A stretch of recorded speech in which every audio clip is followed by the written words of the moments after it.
এই কালো টাকা দিয়ে কিন্তু সব আরামায়েশের জীবন পেয়েছো গিন্নি।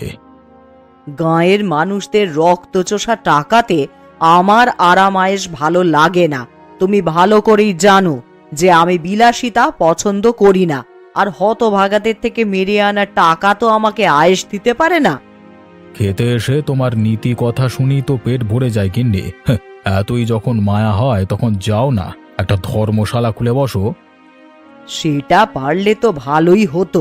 জীবনে তোমার সাথে থেকে যে পাপ কামিয়েছি তার বদলে কিছুটা পুণ্য যদি পেতাম। আমায় কি খেতে দেবে না নাকি নাকি এভাবে খোঁচা মেরে কথা শোনাতে থাকবে? তাহলে আমাকে ডাকবার কি দরকার ছিল? ভাগ্যিস কিছু শুকনো খাবার এনেছিলে, না হলে তো আমাদের দুর্ভোগের শেষ ছিল না। যেভাবে বানের জল হুট করে বাড়িতে প্রবেশ করা শুরু করলো, খাবারের জন্য কোথায় যে যেতাম পরে। জল বেড়ে যাচ্ছে দেখি তো দরকারি জিনিসপত্র নিয়ে বাড়ির চালায় উঠে এলাম, না হলে আর উঁচু জায়গা পেতাম না। কলা গাছের ভেলা বানিয়ে রেখেছি, যে কোনো দরকার হলে এই ভেলায় ভেসে বেরোনো যায়।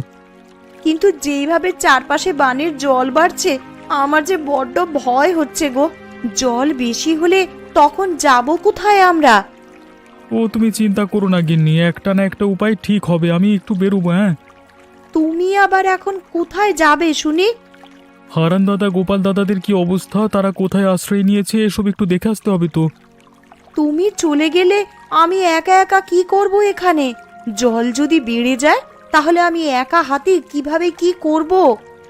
ওসব নিয়ে চিন্তা করো না গিন্নি, কলা গাছের ভেলা তো একটা বানাইনি, মানে আমি আগে থেকেই আর একটা ভেলা বানিয়ে রেখেছি। কোনো বিপদের আভাস পেলে জিনিসপত্র নিয়ে ভেলায় চড়ে বসবে। হ্যাঁ, না বাবা,